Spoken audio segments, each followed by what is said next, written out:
Imaginez un monde semblable au nôtre, mais pas tout à fait. Il existe au sein d'un vaste et complexe programme informatique une matrice. Cette matrice est si réelle que nous, ses habitants, la croyons être la seule réalité. Mais ce monde a un secret. Tous les 1000 ans, il se réinitialise. Comme un ordinateur qui redémarre, tout ce que nous savons, tout ce que nous avons construit, disparaît. Cette réinitialisation n'est pas un processus en douceur. C'est une remise à zéro complète. L'humanité est replongée dans un état primitif, dépouillé de ses connaissances et de sa technologie. Le monde sophistiqué que nous connaissions a disparu, remplacé par une existence plus simple et plus rude. Pourquoi une telle réinitialisation se produirait-elle? La réponse se trouve dans la nature même du contrôle. La matrice, comme tout système de pouvoir, cherche à maintenir son emprise sur ses habitants. Une humanité technologiquement avancée et éclairée représente une menace pour ce contrôle. Pensez-y. Une espèce consciente de sa vraie nature, capable de manipuler le tissu même de sa réalité, est une espèce qui peut se libérer. La réinitialisation sert à empêcher cela, garantissant que l'humanité reste piégée dans les confins de la matrice. Imaginez un fermier avec un troupeau de moutons. Les moutons sont contents tant qu'ils ont de l'herbe à brouter et une clôture pour les garder ensemble. Mais que se passe-t-il lorsque les moutons deviennent trop intelligents? Que se passe-t-il lorsqu'ils commencent à remettre en question la clôture, à se demander ce qui se trouve au-delà? C'est le dilemme de la matrice. Une humanité avancée et curieuse est un handicap. Elle risque de découvrir la vérité. Notre monde est une simulation, et nous ne sommes que des pions dans un jeu plus vaste. La réinitialisation est une solution brutale, mais efficace. Elle maintient l'illusion de la liberté, tout en garantissant que l'humanité reste ignorante et contrôlable. En effaçant nos souvenirs et en nous forçant à recommencer à zéro, la matrice nous empêche de contester son règne. Mais le contrôle va plus loin que la simple suppression de la technologie. La réinitialisation cible également notre esprit même, notre capacité d'évolution spirituelle. En nous maintenant dans un état de peur et d'ignorance, la matrice s'assure que nous ne réalisons jamais notre plein potentiel, que nous ne représentons jamais une véritable menace pour sa domination. Imaginez-vous vous réveiller un jour sans aucun souvenir de votre passé. Votre nom, vos proches, votre vie entière, disparue. Vous êtes une page blanche, plongée dans un monde que vous ne reconnaissez plus. C'est la réalité terrifiante de la réinitialisation de la matrice. Les mécanismes de la réinitialisation sont entourés de mystères. Certains pensent qu'il s'agit d'un événement soudain et cataclysmique, ne laissant aucune trace du monde qui l'a précédé. D'autres pensent qu'il s'agit d'un processus plus progressif, un effondrement lent de la réalité elle-même. Quelle que soit la méthode, le résultat est le même, l'amnésie totale. L'humanité est laissée désorientée, dépouillée de sa mémoire collective, de ses prouesses technologiques, de son histoire même. Nous redevenons comme des enfants, tâtonnant dans l'obscurité, luttant pour reconstruire à partir des cendres. Cette amnésie est cruciale pour le contrôle de la matrice.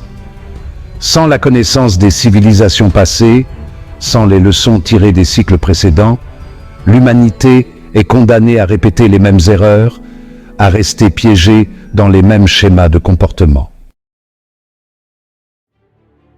Retour à l'âge des ténèbres, châteaux, rois et pas d'Internet. Imaginez un monde sans électricité, sans voiture, sans Internet. Un monde où la connaissance est rare, contrôlée par une poignée de puissants. C'est le monde dans lequel l'humanité est replongée après chaque réinitialisation. Une époque étrangement similaire à notre propre période médiévale. Des châteaux parsèment le paysage, gouvernés par des rois et des reines qui exercent un pouvoir absolu. La religion, imprégnée de superstitions, règne sur les masses, offrant un réconfort face à un monde dur et imprévisible. La science, telle que nous la comprenons, est inexistante, remplacée par l'alchimie et l'astrologie. Ce décor médiéval n'est pas une coïncidence. C'est un environnement soigneusement conçu pour maintenir l'humanité sous contrôle. La peur et l'ignorance sont de puissants outils de contrôle, et la période médiévale, avec ses pestes, ses famines et ses guerres constantes, offre de nombreuses occasions pour les deux. De plus, le système féodal, avec sa hiérarchie rigide et l'accent mis sur l'obéissance, reflète la structure de pouvoir de la matrice elle-même. Nous sommes conditionnés à obéir, à accepter notre place au sein du système, sans jamais remettre en question les forces qui contrôlent nos vies. Imaginez un monde où chacune de vos pensées, chacune de vos actions est attribuée à la volonté de Dieu. Où remettre en question l'Église revient à remettre en question Dieu lui-même. Telle est la structure du pouvoir du programme médiéval de la matrice. Dans ce contexte, la religion n'a rien à voir avec l'illumination spirituelle. C'est un outil de contrôle, un moyen de maintenir les masses dociles et dénuées d'esprit critique. La peur de la colère divine, la promesse du paradis, la menace de la damnation éternelle sont autant de puissants facteurs de motivation qui garantissent l'obéissance et étouffent la dissidence. La superstition est omniprésente, comblant le vide laissé par la compréhension scientifique. Des présages et des augures sont perçus dans les événements quotidiens, renforçant l'idée que nous sommes à la merci de forces qui nous dépassent.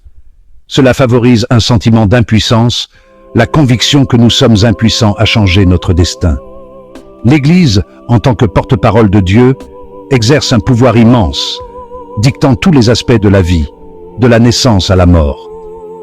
Elle agit comme une extension de la matrice elle-même, veillant à ce que l'humanité reste ignorante de sa vraie nature et fermement sous contrôle. Imaginez que vous fassiez un rêve récurrent, si vif, si réel, qu'il vous semble être un souvenir. Vous apercevez des bribes de technologie de pointe, vous entendez des murmures de connaissances oubliées. Seraient-ce les vestiges d'une vie passée, d'une vie vécue avant la réinitialisation? Certains individus, malgré tous les efforts de la matrice, sont confrontés à ces anomalies. Ils sont en proie à une impression de déjà-vu, au sentiment d'avoir déjà vécu cette vie, à l'idée que quelque chose ne tourne pas rond.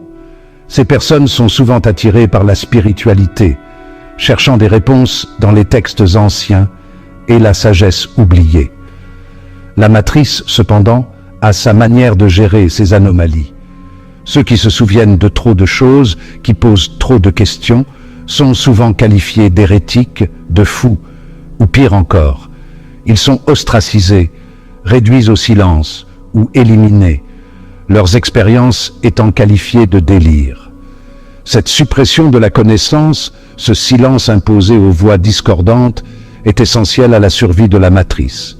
Si un trop grand nombre de personnes prenaient conscience de la vérité, se souvenaient de leur vie passée et de la véritable nature de leur réalité, c'est tout le système qui pourrait s'effondrer. Savoir que la matrice et ses réinitialisations existent est une chose. Se libérer de son contrôle en est une autre. Mais la fuite est-elle seulement possible? Pouvons-nous vaincre un système conçu pour nous maintenir perpétuellement prisonniers? La réponse, comme la plupart des choses dans la vie, est complexe. La matrice est une force puissante, profondément ancrée en nous. Mais elle n'est pas invincible. Notre meilleure arme contre ce contrôle est la prise de conscience. En comprenant la nature de la matrice, en remettant en question la réalité qui nous est présentée, nous faisons le premier pas vers la libération. Nous commençons à voir le monde avec un regard nouveau, en reconnaissant les moyens subtils par lesquels nous sommes manipulés. Cependant, cette prise de conscience n'est qu'un début. Pour nous libérer véritablement, nous devons cultiver notre force intérieure, notre conscience spirituelle. Nous devons apprendre à nous fier à notre intuition, cette petite voix intérieure qui nous dit que quelque chose